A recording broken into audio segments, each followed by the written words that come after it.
El cerebelo, jóvenes, está formado por 3 lóbulos.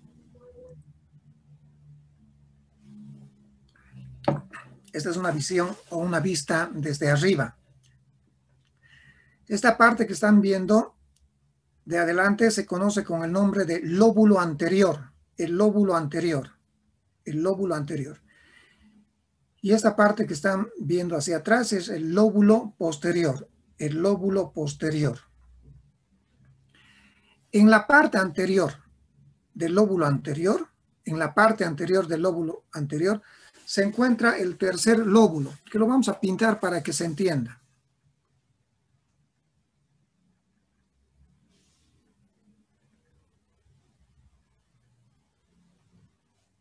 Lo vamos a pintar de color azul. Repito, lóbulo anterior, lóbulo posterior. Y en la parte anterior del lóbulo anterior se encuentra una estructura redonda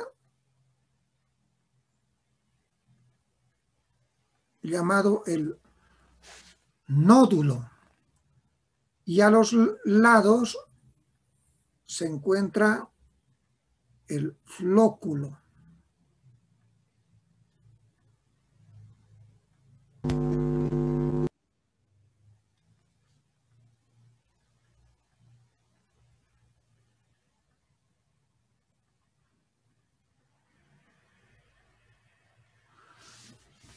Bueno, esta estructura, jóvenes, se conoce con el nombre de lóbulo flóculo nodular.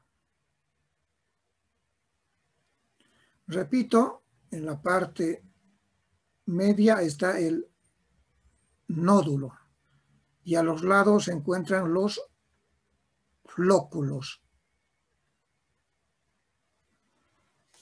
Los flóculos.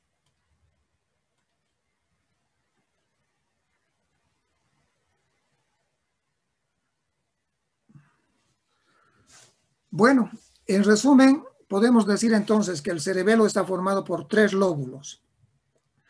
En la parte anterior está el lóbulo flóculo nodular, formado por 2 flóculos y por un nódulo, pintado de color azul.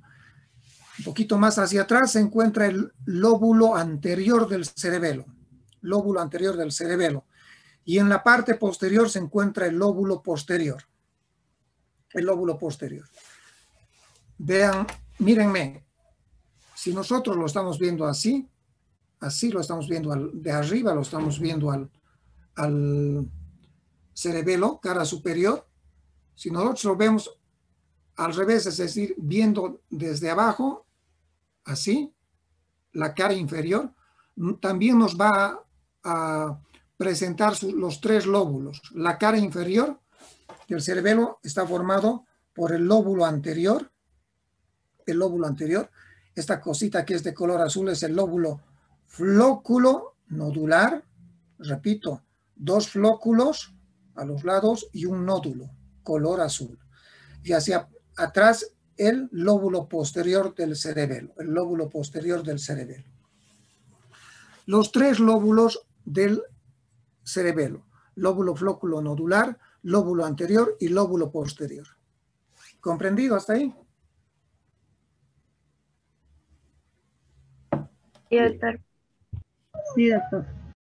Miren, jóvenes, el cerebelo está formado al margen de estos 3 lóbulos, está formado por una estructura parecida a un gusano, una estructura longitudinal. A esta estructura parecida como un gusano se conoce con el nombre de vermis.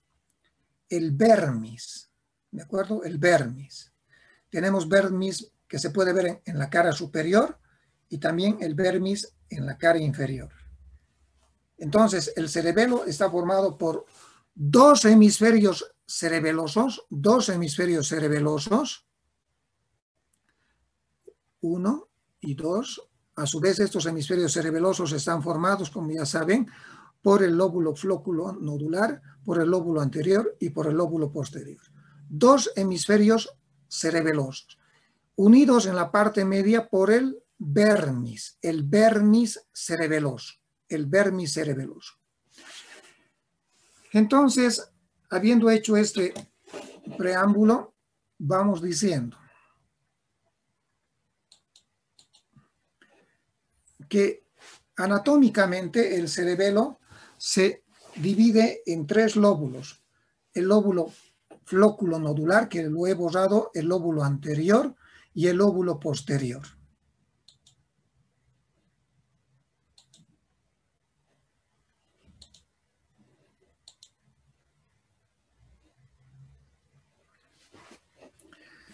Esa es la clasificación anatómica del cerebelo: lóbulo flóculo nodular, lóbulo anterior y lóbulo posterior. Pero existe una clasificación funcional, o antes una clasificación filogenética. ¿Cuál es la clasificación filogenética? Antes de hablar acerca de la clasificación funcional. La clasificación filogenética quiere decir la forma que el cerebelo se va a llamar o se denomina de acuerdo al origen embrionario que vaya a tener. De tal manera que la estructura más antigua del cerebelo se llama arquicerebelo, el arquicerebelo. Y la estructura que más recientemente se forma en la vida embrionaria es el neocerebelo, el neocerebelo.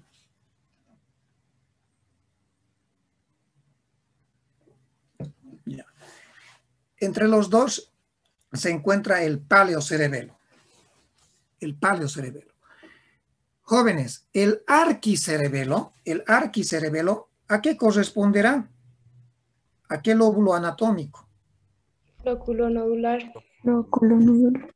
El arquicerebelo corresponde al lóbulo flóculo nodular. El paleocerebelo, ¿a qué lóbulo corresponde? Lóbulo anterior. Lóbulo anterior. Al lóbulo anterior. ¿Y el neocerebelo, a qué lóbulo corresponde? Posterior. Posterior. Correcto. Repetimos: arquicerebelo o lóbulo flocunodular, paleocerebelo o lóbulo anterior del cerebelo, y el neocerebelo o lóbulo posterior del cerebelo.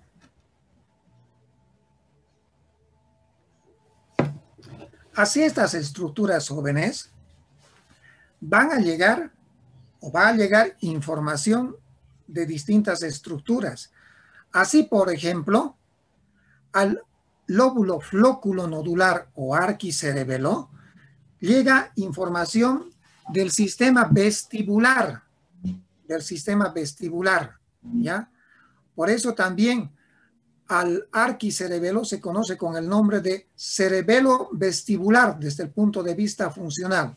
Repito, al cerebelo o el cerebelo, el arquicerebelo, tiene conexiones con el sistema vestibular. Por estas conexiones es que al arquicerebelo se conoce con el nombre de cerebelo vestibular desde el punto de vista funcional. Cerebelo vestibular.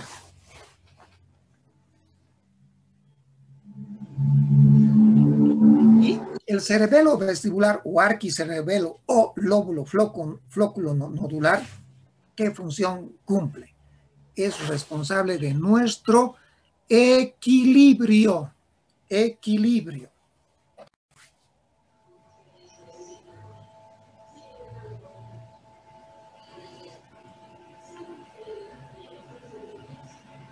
Entonces, anotemos acá.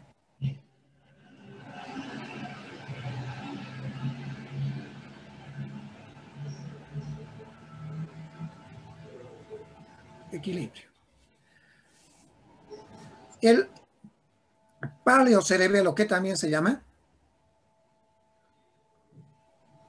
Espinal.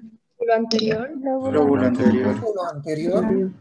El cerebelo o lóbulo anterior del cerebelo tiene conexiones con la médula espinal, Y por tener conexiones con la médula espinal, el paleocerebelo también se conoce con el nombre de cerebelo espinal cerebelo-espinal. Repito, por tener conexiones el lóbulo anterior o paleocerebelo, llamado también con la médula espinal, se conoce con el nombre de cerebelo espinal. ¿Y qué función cumple el paleocerebelo o lóbulo anterior del cerebelo? Cumple funciones de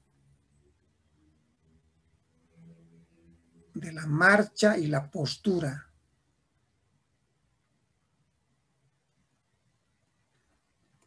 Nuestra marcha y nuestra postura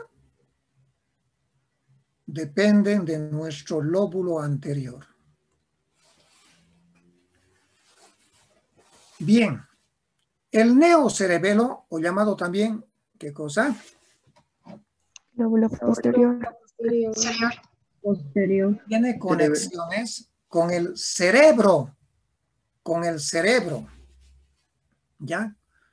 Con el cerebro, con la corteza cerebral. Y por tener conexiones con el cerebro, al neocerebelo o lóbulo posterior también se le conoce con el nombre de cerebro-cerebelo. Cerebro-cerebelo.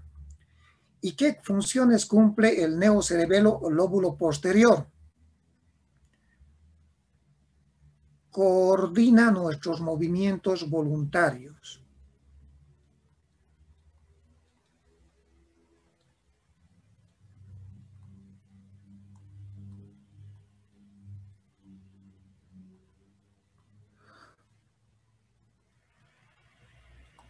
Coordina nuestros movimientos voluntarios, es decir, que nuestros movimientos, que lo ejecuta ¿qué vía? Todos nuestros actos motores. La vía Piramidal. Vía piramidal. Esos movimientos que los realiza la vía piramidal, esos movimientos tienen que ser precisos, finos. ¿Gracias a quién? Al lóbulo posterior, llamado también neocerebelo. Muy bien, muy bien. Continuemos. Hecho este preámbulo,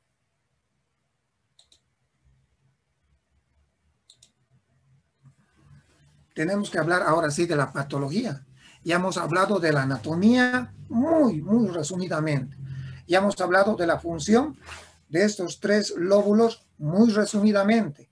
Ustedes deducirán, pues, ¿qué va a pasar? ¿Qué va a pasar cuando se daña el cerebelo? ¿Qué va a ocurrir? Jóvenes, existen dos grandes síndromes cerebelosos. Dos grandes síndromes cerebelosos. Uno que afecta, ¿qué cosa?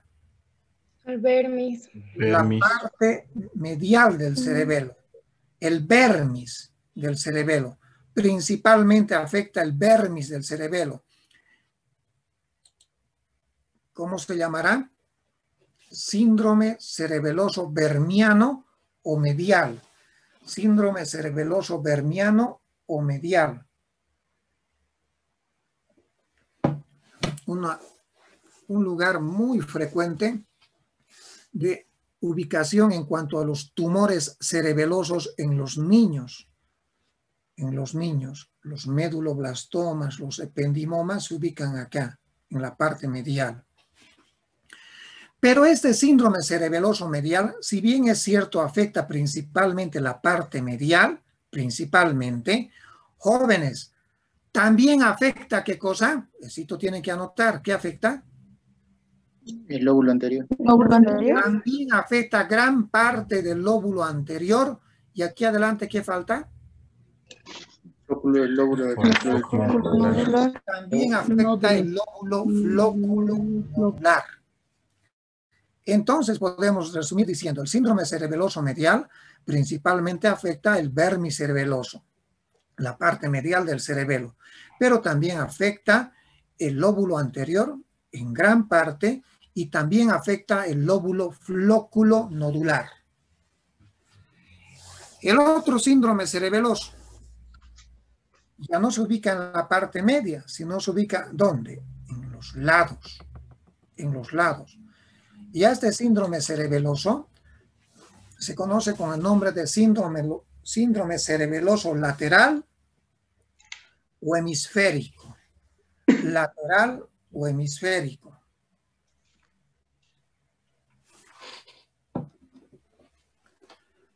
Lateral o hemisférico. La pregunta, principalmente, ¿qué afecta? Lóbulo posterior. Lóbulo posterior. También se llama, por afectar el lóbulo posterior, también se conoce con el nombre de síndrome neocerebeloso. ¿Por qué? Porque el lóbulo posterior se llama también neocerebelo. ¿Se está entendiendo eso o no?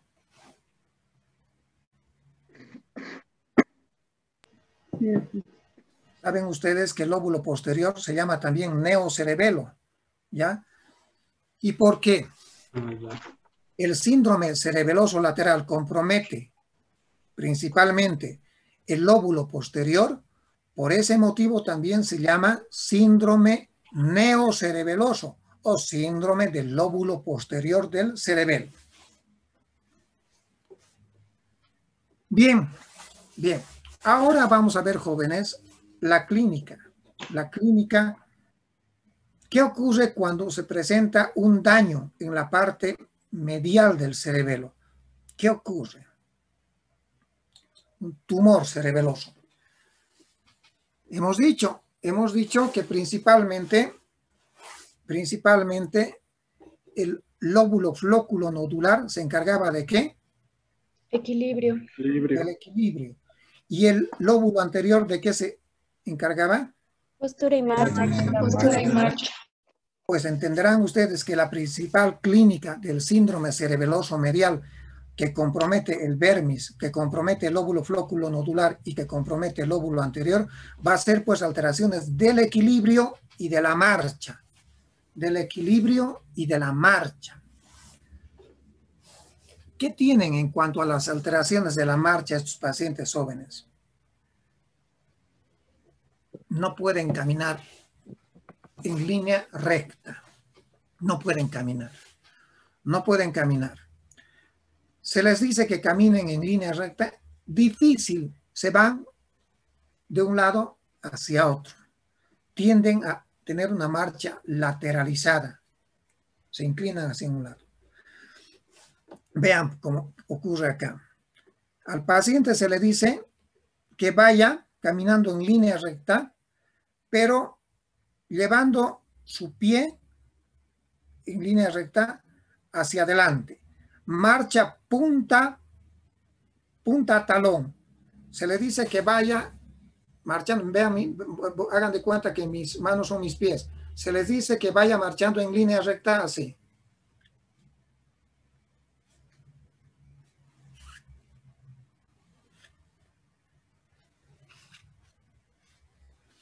Punta a talón. Punta a talón. ¿Se está entendiendo eso o no? A esta marcha en línea recta, punta a talón, ¿ya? Como están viendo acá, se conoce con el nombre de marcha en tandem, marcha en tandem.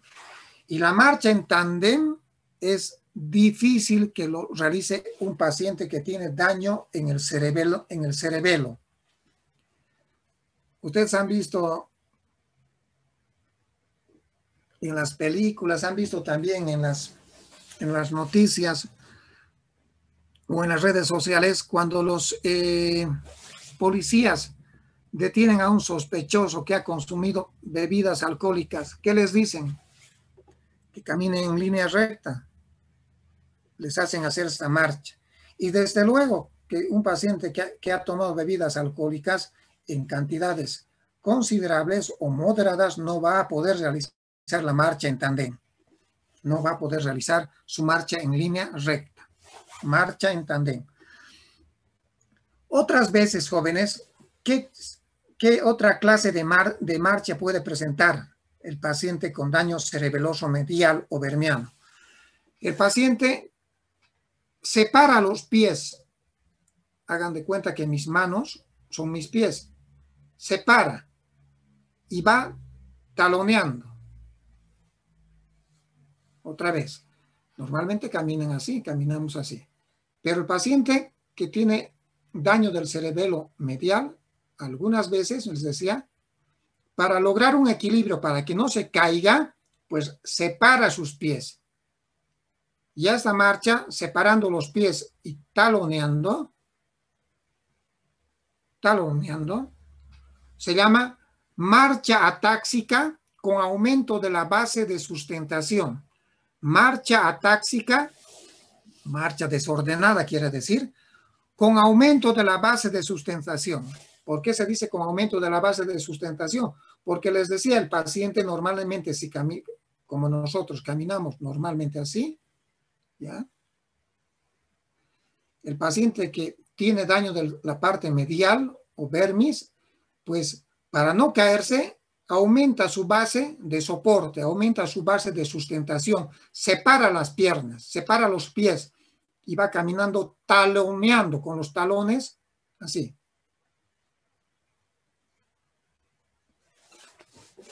Marcha atáxica con aumento de la base de sustentación. Y algunas veces existe otra clase de marcha, donde el paciente, como están viendo acá, se va de un lado a otro, se va de un lado a otro. Se llama marcha en estrella de Babinski, porque se va de un lado a otro, se va de un lado a otro. No puede caminar en línea recta. Bien.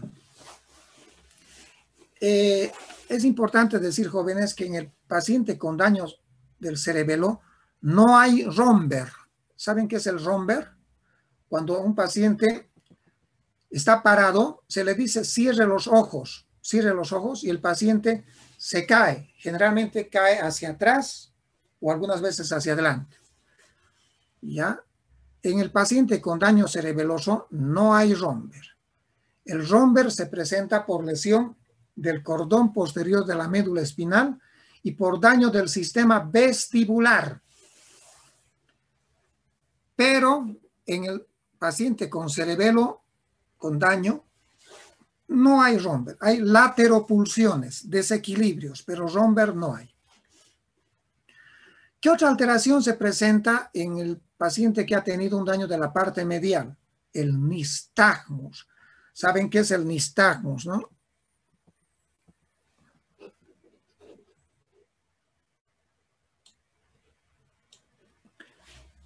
Esas sacudidas que realiza el paciente cuando se le dice que siga con la mirada el dedo. Y ustedes saben que en otorrinolaringología les enseña esto. Hay una fase rápida y una fase lenta.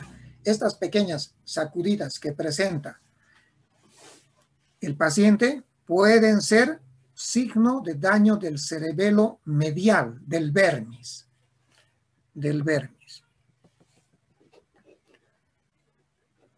Yeah.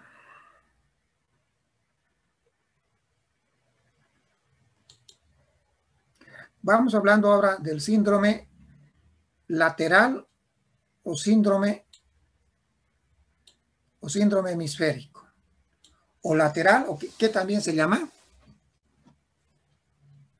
Del neocerebelo. Neocerebeloso. El neocerebelo. Creo que 5 minutos y terminamos. ¿Qué hay? Existe hipotonía. Jóvenes, escuchen, todas las manifestaciones que tiene un paciente con daño cerebeloso son ipsilaterales. Ipsilaterales. Cuidado.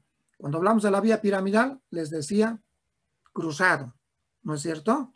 Porque la vía piramidal nace en la circunvolución frontal ascendente y donde se cruza a nivel de la unión bulbomedular.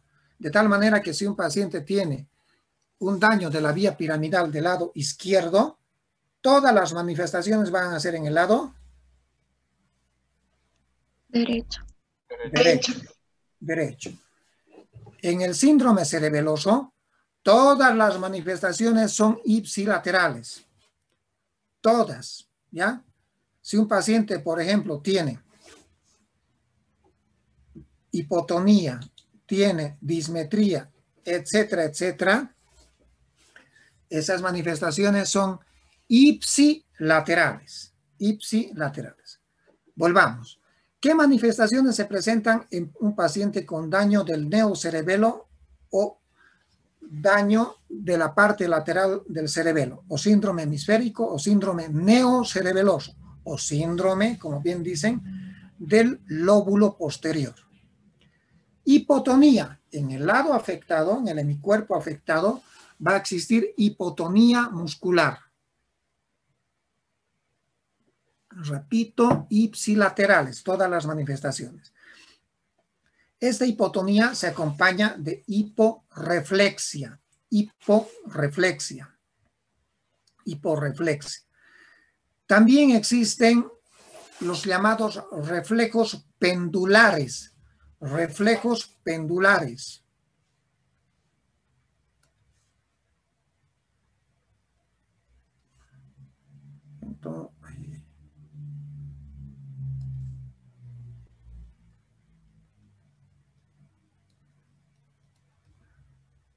Yo creo que en 5 minutos terminamos. Hiporreflexia, perdón.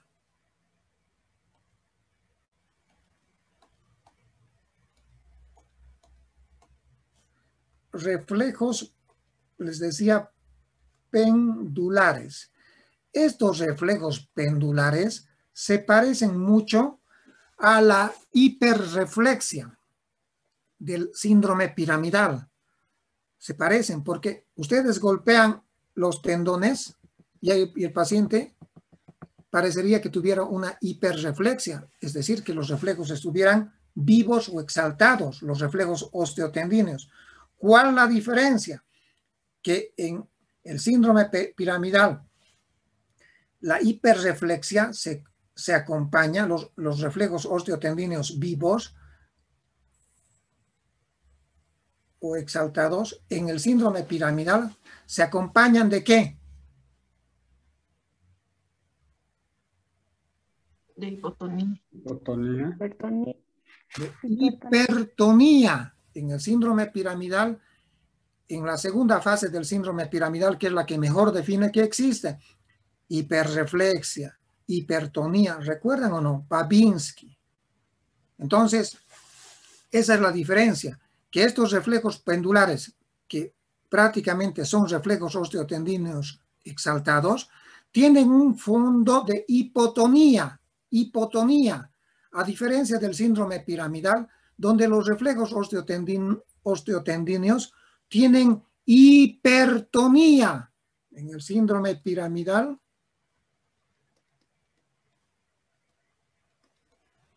¿qué hay?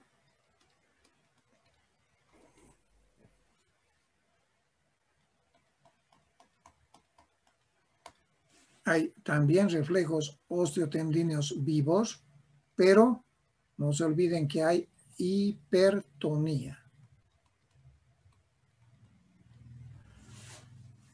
¿Comprendido? Entonces, todo esto se puede parecer a esto. Pero ¿cuál es la diferencia? Que en el síndrome piramidal, ¿qué cosa hay? Hipertonía. Hipertonía. En cambio, en el paciente con daño cerebeloso, ¿qué existe? Hipotonía. Hipotonía. Hipotonía.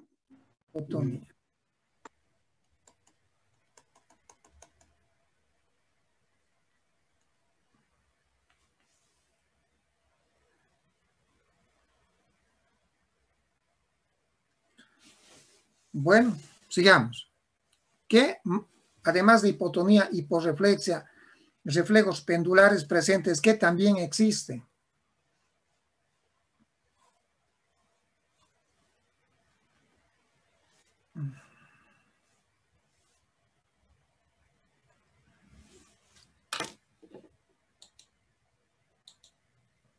Dismetría.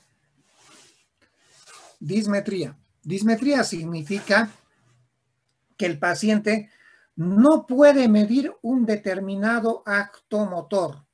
no puede medir un determinado acto motor.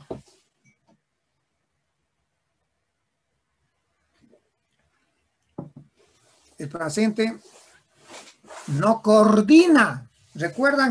Jóvenes, recuerdan que el neocerebelo o lóbulo posterior del cerebelo, como función principal que tenía, coordinar nuestros movimientos voluntarios. ¿Y qué es la dismetría? Lo contrario, que el paciente no coordina estos movimientos voluntarios. El paciente está dismétrico, el paciente está, en otras palabras, torpe con sus actos motores. Torpe, es torpe. Así, por ejemplo, ahorita les voy a explicar esto. Así, por ejemplo, ¿qué es lo que más frecuente vemos? Cuando una persona se ha servido un par de copas, un par de copas de tragos, ¿qué hace? Ya ha tomado unas 4, 5 copitas, 5 vasos de bebida alcohólica. ¿Qué hace? ¿Qué hace frecuentemente? ¿Lo hace caer el vaso? Ahí está, pues, vean, es torpe, no coordina, hace caer el vaso, no mide, está dismétrico, no mide, está dismétrico, no calcula, a eso se refiere dismetría. Y nosotros en la práctica, en el hospital, ¿cómo evaluamos esta metría, esta función cerebelosa? Se puede evaluar tanto en las manos como se puede evaluar en los pies. Miren, en las manos, ¿qué se le dice? La prueba dedo índice. La prueba dedo índice nariz. ¿En qué consiste? Mírenme. Se le dice, jóvenes, con los ojos cerrados, miren, extienda su dedo. Ya, perfecto. Primero tóquese la punta de la nariz. La punta de la nariz. Ahora hágalo con los ojos cerrados. Normalmente nosotros podemos tocarnos la punta de la nariz toda la noche. La punta de la nariz. La punta de la nariz. ¿Ya? ¿Qué hace un paciente con dismetría, con daño del lóbulo posterior? Miren qué es lo que hace.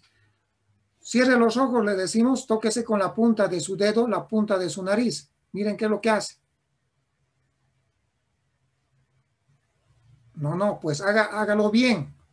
Miren, no llega a la nariz. Se pasa, pero no llega, es decir, no toca exactamente la punta de su nariz. Miren cómo están viendo acá. Y como están viendo acá, la prueba dedo-nariz. El paciente no mide bien este acto motor. ¿Cómo se llama? Dismetría. Está dismétrico, está torpe. Perdón el término, pero para que entiendan. En las extremidades inferiores, ¿cómo se evalúa la dismetría? Se le dice al paciente en decúbito dorsal que lleve con su talón, vean, hasta su rodilla. Primero se le dice los pies, bájelos. Bien, una vez que los pies están hacia abajo, se le dice ahora, por favor, lleve raspando o tocando la cara anterior de su pierna y párese justo en su rodilla. Entonces el paciente hace esto, va tocándose su pierna y tiene que llegar a la rótula, a la rodilla. Un paciente dismétrico no calcula bien. Puede terminar su acto motor en la misma pierna, pero no llegar. Pero se le dice, llega a tu rodilla, pero doctor, ya lo he hecho. Y el paciente no ha llegado a la rodilla. No mide este acto motor. Dismetría. Y repito, cuando a un paciente ustedes lo vean torpe, ya no digan torpe. Aprendan y digan, este paciente está dismétrico. Como ocurre cuando alguna vez ven pacientes que han consumido bebidas alcohólicas en cantidades importantes. Disdiadococinesia. Alteración en los movimientos alternantes. La prueba más práctica es esto. Se le dice que haga movimientos alternantes de pronación y de supinación. Ahí. Mírenme. Lleva tu mano hacia arriba, ahora hacia abajo. Arriba, abajo, arriba, abajo. Le estamos diciendo pronación, supinación, pronación, supinación. Puede ser con toda la mano, pueden ser con 2 deditos. Con toda la mano o con 2 dedos. Cualquiera, ¿ya? Cualquiera. Nosotros si hacemos esto, pues decimos que tenemos una diadococinesia normal. Tenemos nuestros movimientos alternantes normales. ¿Qué hace un paciente con daño del lóbulo posterior? Miren. ¿Cómo es, doctor? No hazlo bien. El doctor no me sale.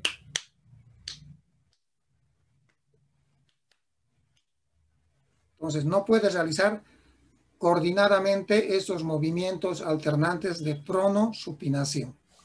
¿Cómo se llama esto? Disdiadococinesia. Cuando está alterada la diadococinesia, es decir, los movimientos alternantes, se llama disdiadococinesia. Disinergia.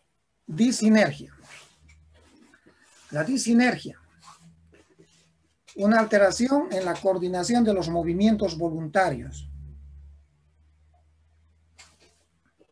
Y existe básicamente una prueba que consiste primero en extender. Miren cómo el examinador trata, mejor dicho, de extender su brazo del paciente. Miren qué ocurre. Le dice tú, por favor, hagamos fuercitas, tú duro, mantén duro, ¿ya? Y el médico, el explorador, ¿qué es lo que va a hacer en esta maniobra? Abruptamente, bruscamente, suelta su mano, la mano del médico. ¿Y qué pasa con el paciente que tiene daño en el cerebelo? ¿Qué ocurre? Se golpea. Se golpea. No calcula, como están viendo acá. ¿Ya? Soltamos abruptamente su mano y el paciente pues se golpea. Se llama también fenómeno del rebote, o también se llama la prueba de Stewart-Holmes.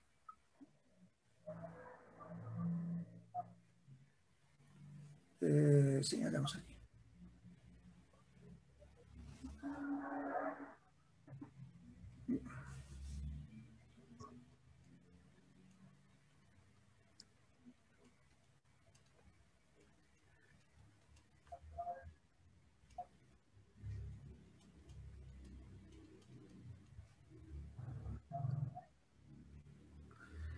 Stewart-Holmes, o disinergia o fenómeno del rebote.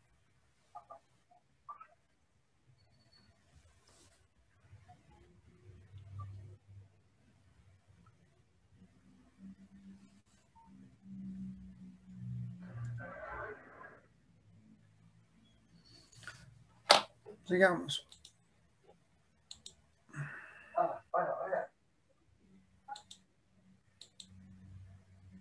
Temblor.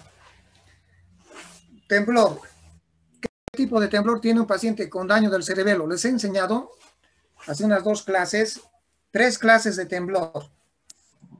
¿Recuerdan o no? El temblor kinésico. El temblor del parkinsoniano, temblor de reposo. ¿Sí? ¿Recuerdan o no? ¿Qué otro tipo de temblor hay? El más frecuente, el que algunos tienen, algunos de ustedes tienen, el fisiológico, el normal. El Postural.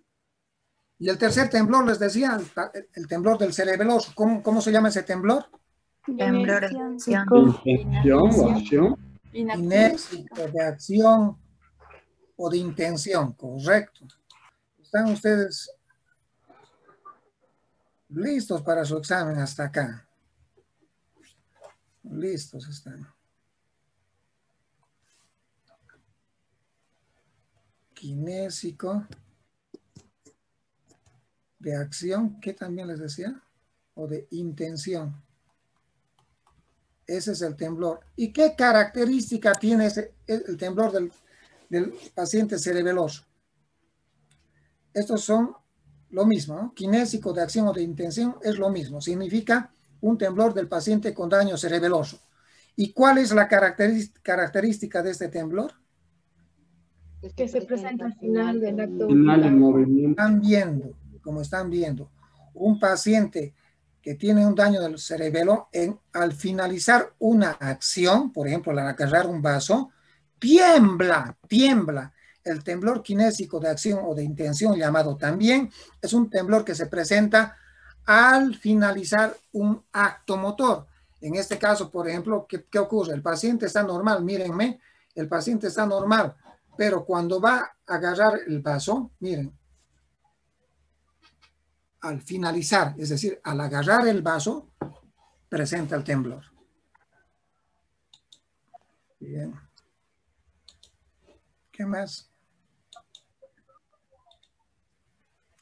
Disartria. Disartria. Paciente tiene una alteración en la articulación de la palabra. En la articulación de la palabra.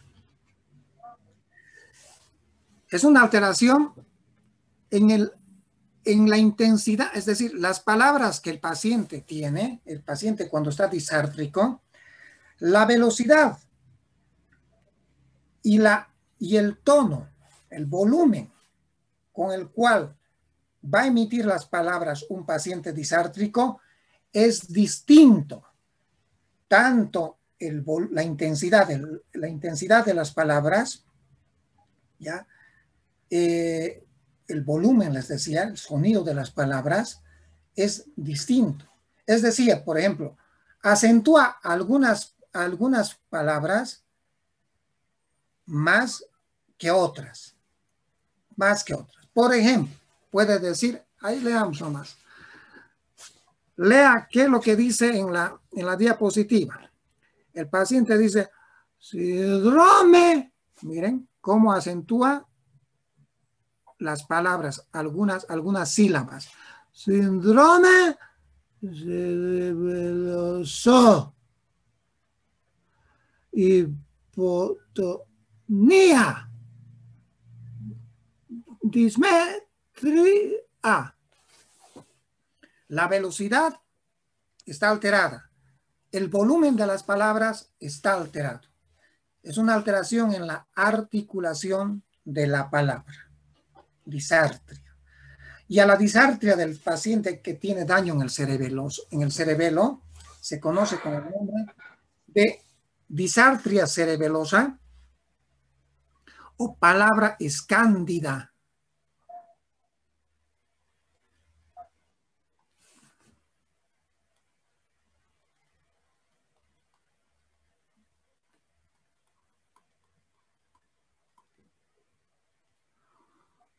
O palabra aguardentosa.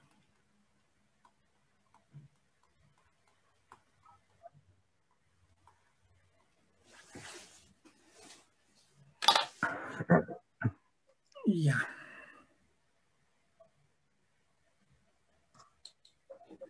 ¿Qué más hay? Creo que hemos terminado. Sí. Jóvenes, eso es lo que he querido transmitirles en cuanto al paciente con daño cerebeloso. Quiero decirles que creo que este síndrome, todos lo hemos visto. Todos lo hemos visto. ¿Ya? Ustedes también lo han visto.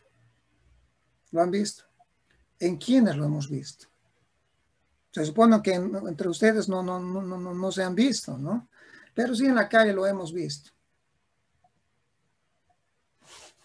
¿Quiénes son estos pacientes cerebelosos?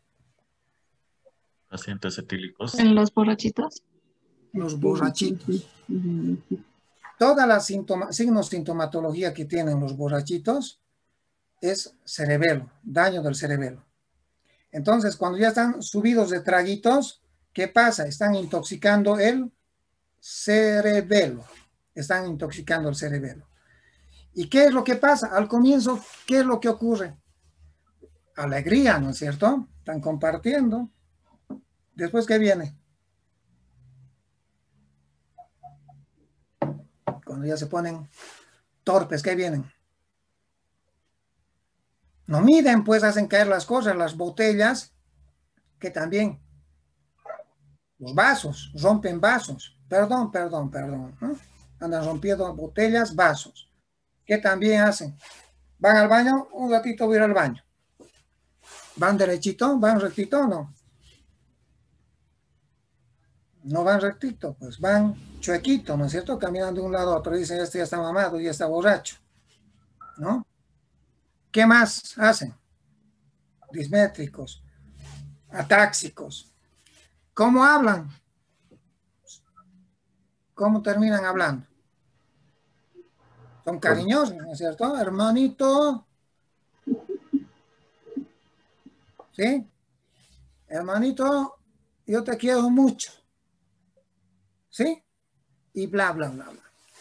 Pues bien, jóvenes, cuando ustedes vean un paciente que ha consumido bebidas alcohólicas o ustedes comparten alguna recepción social, no ustedes, repito, sino algún amigo que ustedes vayan a ver, van a ver pues que todas las manifestaciones son de torpeza, son cerebelosas. Nada más, jóvenes, preguntas. Doctor, yo tengo una pregunta. En la marcha de tándem, no hay que usted dice que es punta, talón, punta, talón. ¿El paciente no pisa su punta o no puede hacer? No puede. No puede hacer. Les decía, normalmente nosotros, ahí está, los pies, le decimos que camine hacia adelante. Adelante, tocándose la punta del pie con el talón. Ahí voy a hacer.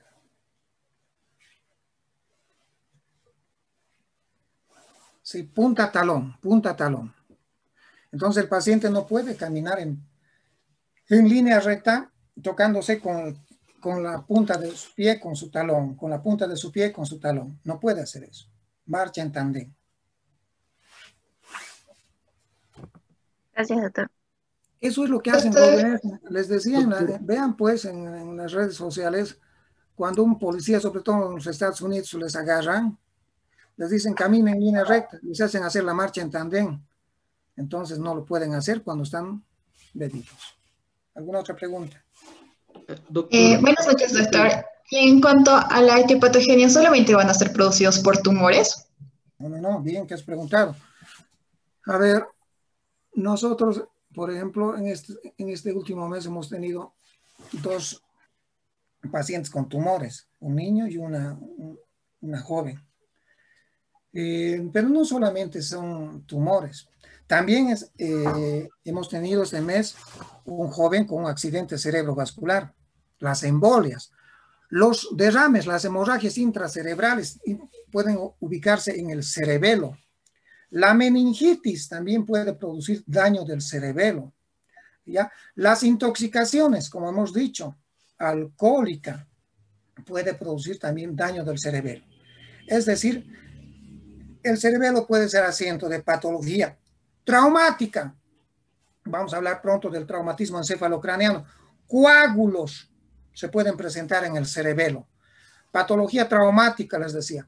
Patología infecciosa, patología vascular, patología tumoral, patología tóxica, etcétera, etcétera. Cualquier patología puede puede dañar el cerebelo. ¿Algo más? Bien, gracias, doctor. Doctor, una preguntita. En el síndrome hemisférico las manifestaciones eran ipsilaterales, ¿verdad? En el bermiano son contralaterales. En los dos son ipsilaterales. En los dos, en todo, tanto el vermiano, si la parte medial derecha del vermis está afectado, la manifestación va a ser pues del lado derecho. Ya en los dos, tanto en el vermiano como en el lateral, son manifestaciones ipsilaterales. Muchas gracias, doctor. De nada, pero mira, en el síndrome vermiano es raro que solamente una partecita del vermis se afecta generalmente todo el vermis, todo ese chorizo, todo ese gusanito que se llama vermis. Por lo tanto, las manifestaciones van a ser bilaterales. Y me has hecho recuerdo. ¿Qué ocurre cuando existe un daño del cerebelo? A ver. Por ejemplo, en el borrachito. ¿Va a existir un daño del cerebelo medial, hemisférico, de ambos? Sería de ambos, doctor, porque la sustancia llegaría a ambos. Claro. De ambos. Claro que sí. Se afecta a ambos, tanto el vermis, tanto la parte medial como los lados, de ambos. Y cuando se afecta tanto el síndrome cerebeloso vermiano, va acompañado del síndrome cerebeloso lateral o hemisférico, se conoce con el nombre de síndrome pancerebeloso, es decir, los dos, tanto síndrome cerebeloso vermiano medial, más síndrome cerebeloso lateral o hemisférico. Cuando los dos están presentes, a la suma se conoce con el nombre de síndrome pancerebeloso.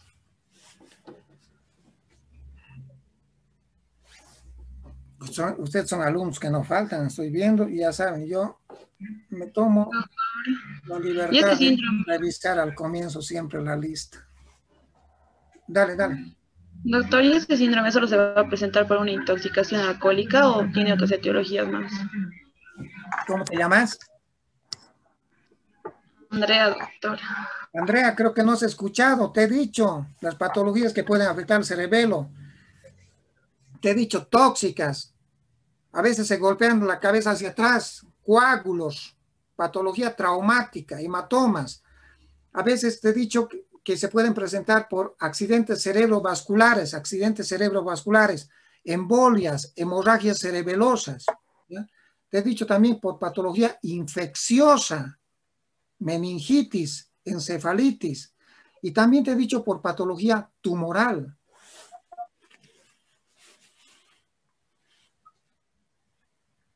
¿Algo más? Disculpe, para diagnosticar, doctor, estos síndromes, ¿cuántas manifestaciones tendrían que presentarse todas, doctor, o unas cuantas serían suficientes para el medial o lateral? Muy bien, buena pregunta, muy bien.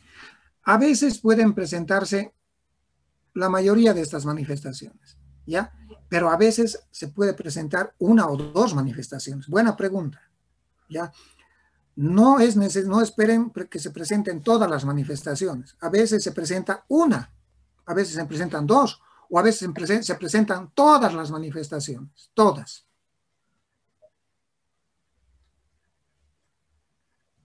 Doctor, ¿y hay algunas manifestaciones que son más comunes que otras? Cuando vemos un paciente cerebeloso, las manifestaciones más frecuentes son las alteraciones del equilibrio, vermis, ¿no? Las alteraciones del equilibrio y las alteraciones de la coordinación, dismetrías. Esas son las manifestaciones más frecuentes. Pero ustedes tienen la obligación de aprender todas las manifestaciones cerebelosas.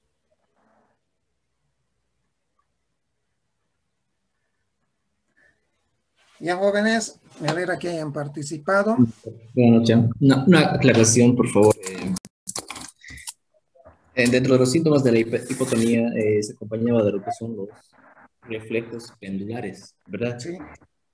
¿En ahí están abolidos lo que son los reflejos osteotendíneos o no? O sea, claro, son reflejos osteotendíneos que están exaltados, como la hiperreflexia del síndrome piramidal. Pero te decía, esos reflejos que están un poco vivos, exaltados, se acompañan en los reflejos pendulares de hipotonía. Hipotonía. Sí. Ya, entonces no hay hiporreflexia, porque le escuché decir varias veces. No, correcto, está bien lo que has dicho tú, está muy bien. la hipotonía generalmente se acompaña de hiporreflexia. Muy bien, está buena, es excelente pregunta, de hiporreflexia. Sí, se presenta con hiporreflexia. Pero algunas veces, decía, algunas veces, no siempre, se pueden presentar los reflejos pendulares. Los reflejos pendulares, ¿ya? Que parecerían ser reflejos vivos, ¿ya? Vivos. Pero en realidad no es una hiperreflexia, sino es una hipotonía que se manifiesta de esta forma. Gracias, doctor. Muy buena pregunta. ¿Algo más? Doctor, en la prueba de Romberg dijo cuando el paciente cierra los ojos se cae. ¿Qué daño de la vía piramidal se daña, doctor? No. El Romberg es cuando ustedes le dicen a un paciente que se pare firme, le dicen ponte firme. Y el paciente le dicen pon los ojos cerrados, cierra los ojos. Y el paciente está firme y con los ojos cerrados. El paciente normalmente tiene que pararse. ¿Qué ocurre cuando un paciente tiene Romberg? Está firme, cierra los ojos. Y el paciente, si tiene Romberg, se va hacia atrás o se va hacia adelante. Y cuando un paciente tiene Romberg, les decía, se presenta el Romberg cuando hay daño del cordón posterior de la médula espinal, 1. Y 2, cuando hay daño del sistema vestibular. Son las dos causas que producen Romberg. Por daño vestibular o por daño del cordón posterior de la médula espinal. Pero nunca hay Romberg cuando hay daño del cerebelo. Nunca hay Romberg cuando hay daño del cerebelo.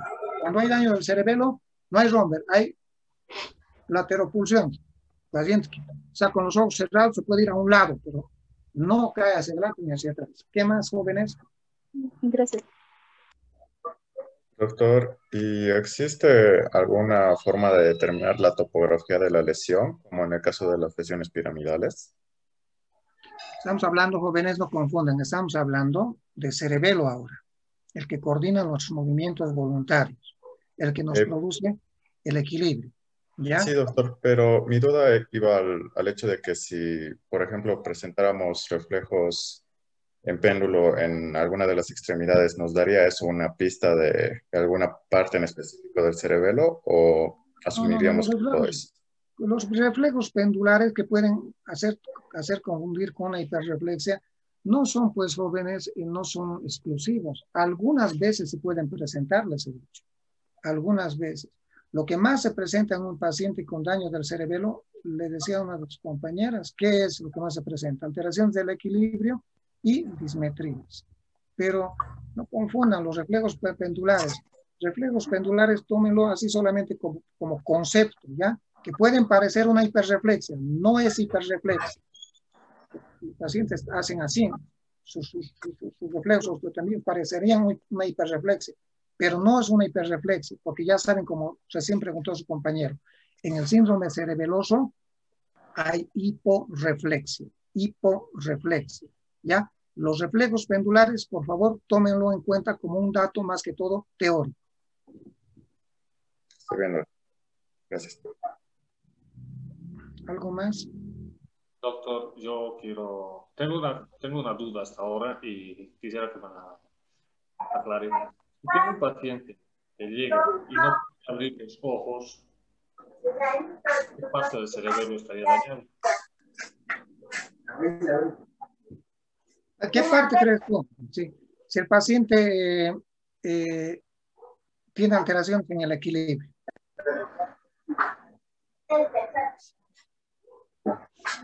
He dicho que la parte, ¿quién se encarga de hacer funcionar nuestra postura, nuestra marcha?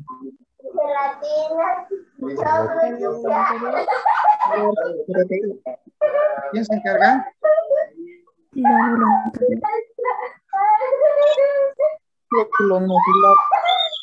El lóbulo flóculo nodular. ¿Y el equilibrio? ¿Quién es el responsable del equilibrio? El lóbulo anterior. Entonces, cuando tienes alteraciones del equilibrio, se altera tanto el lóbulo flóculo nodular como también se altera el lóbulo anterior del cerebelo. O sea, tú tienes una idea, dices, este paciente está con un síndrome vermiano, ¿ya? O dices, no, este paciente está dismétrico. Yo creo que la lesión está o está disártrico, está hablando como borrachito. La lesión debe estar en el hemisferio cerebeloso. Tú haces una sospecha clínica, ¿ya? ¿Quién crees que te da el diagnóstico definitivo? Si tiene o no daño del cerebelo y en qué parte está la lesión. ¿Quién te hace? La resonancia tal vez, ¿no? La tomografía o la resonancia nuclear magnética. Tú solamente haces sospecha, ¿ya?